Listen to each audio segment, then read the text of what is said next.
When you think of famous spies, you might be thinking of James Bond or maybe Ethan Hunt. But if you haven't heard of Josephine Baker, then we're about to change that.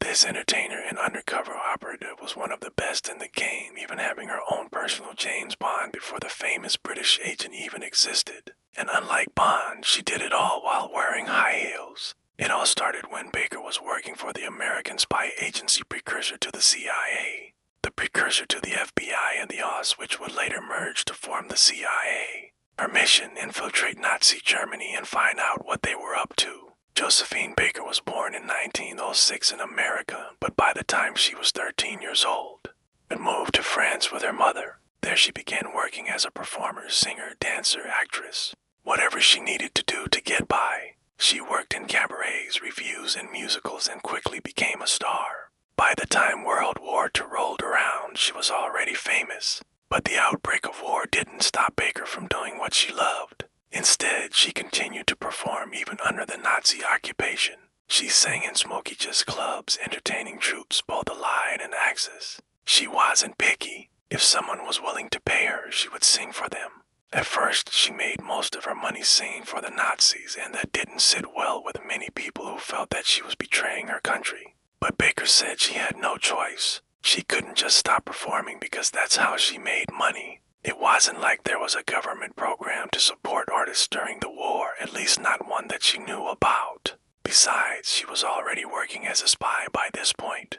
In 1940, before France officially surrendered to the Germans, Baker met with officials from the American Office of Strategic Services. This was the precursor to the CIA, and they were looking for people to help them gather intelligence on the Nazis. Baker jumped at the chance. Had been performing for the Germans and she was tired of it. Plus, she had a personal connection to the war effort. Her lover at the time was a member of the French resistance and he had been targeted by the Nazis. So Baker had every reason to want to take down the enemy. Her first mission was simple. The OSS wanted to know what the Germans were up to in France, specifically in the area where Baker was performing. This was easy enough for her to do. All she had to do was listen to the soldiers talking in the nightclubs. They told her about everything from their plans to invade Russia to the fact that Hitler had a secret police force hunting down members of the French resistance. Baker sent everything she learned back to the OSS and soon she was promoted. She was given her own apartment in Paris where she could receive instructions from the OSS, where she could also store the items she was given to smuggle out of the country. These included things like documents, weapons, and money. Baker would hide them in her clothing, in her luggage, or even in her shoes. She was able to smuggle a lot of important information out of France, including the news that the Nazis were planning to assassinate Charles de Gaulle, the leader of the French resistance.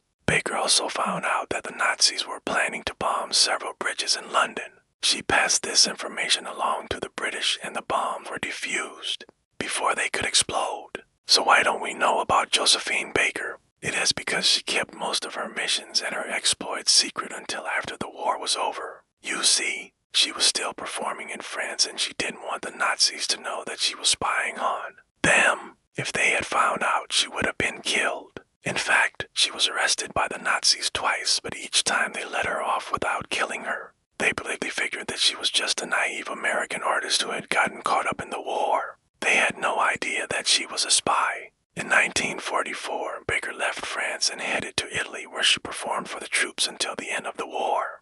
After that, she returned to France and was decorated by the French government for her bravery and her service. She was awarded the Croix de Guerre and the Légion d'honneur, the highest order of merit in France.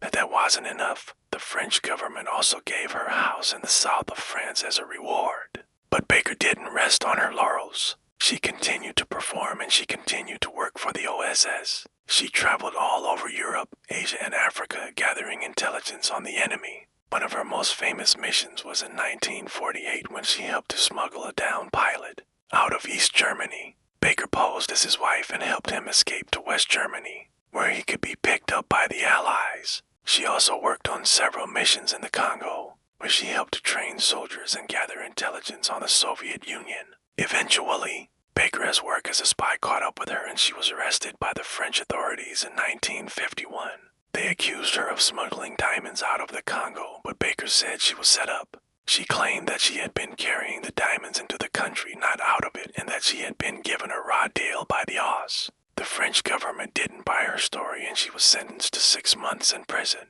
But she was released. Baker went back to what she did best, performing. She toured the world with her band and she starred in movies and TV shows. She never stopped working and she never stopped traveling.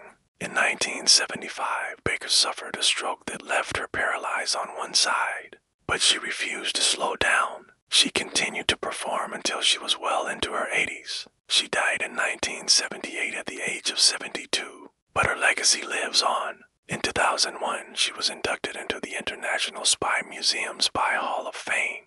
So what can we learn from Josephine Baker? First of all, she was a true original. She was a black woman who was successful in a white man's world.